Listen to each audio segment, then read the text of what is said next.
Si dans la croyance populaire, négocier rime souvent avec baratiner, il en est en réalité tout autre. En effet, exposer 1001 arguments, tous plus séduisants les uns que les autres à son interlocuteur pour qu'enfin il accepte, plus ou moins contraint, notre proposition, est l'exemple type d'une négociation ratée. Car négocier ne signifie pas marchander, mais bien trouver un compromis satisfaisant pour toutes les parties. En effet, mettre en défaut votre interlocuteur ou réussir à le convaincre d'accepter quelque chose qu'il refuse plus ou moins ouvertement n'est pas une bonne idée. Vous obtiendrez certes une victoire à court terme, mais cela risque de vous coûter plus cher plus tard. Une stratégie plutôt périlleuse.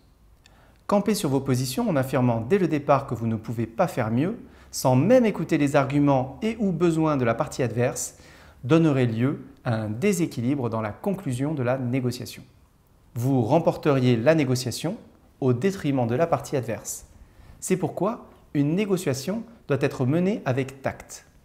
Il y a 6 grands leviers pour négocier avec tact. En premier, ne jamais démarrer sur un point de désaccord.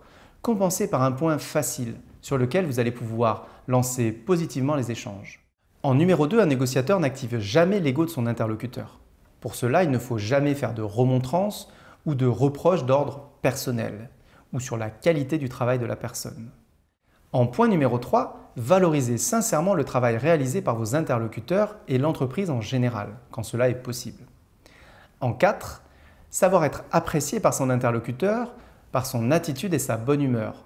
Savoir rendre le projet sexy, voire plus loin que la simple négociation.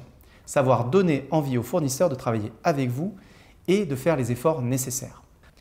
En 5, faites preuve de finesse. Indiquez par exemple qu'il est en concurrence, que l'écart tarifaire actuel justifie un potentiel changement de fournisseur, alors que ce n'est pas votre souhait. Faites-lui comprendre que vous n'êtes pas dépendant de lui. Et pour finir, gardez en tête que le meilleur moyen de convaincre est d'éviter la discussion. N'hésitez pas à revenir plus tard sur un point dur, ne restez pas bloqué. Négocier ne signifie pas réussir à imposer. N'oubliez pas que le soleil a plus de chances de nous faire enlever notre manteau que le vent.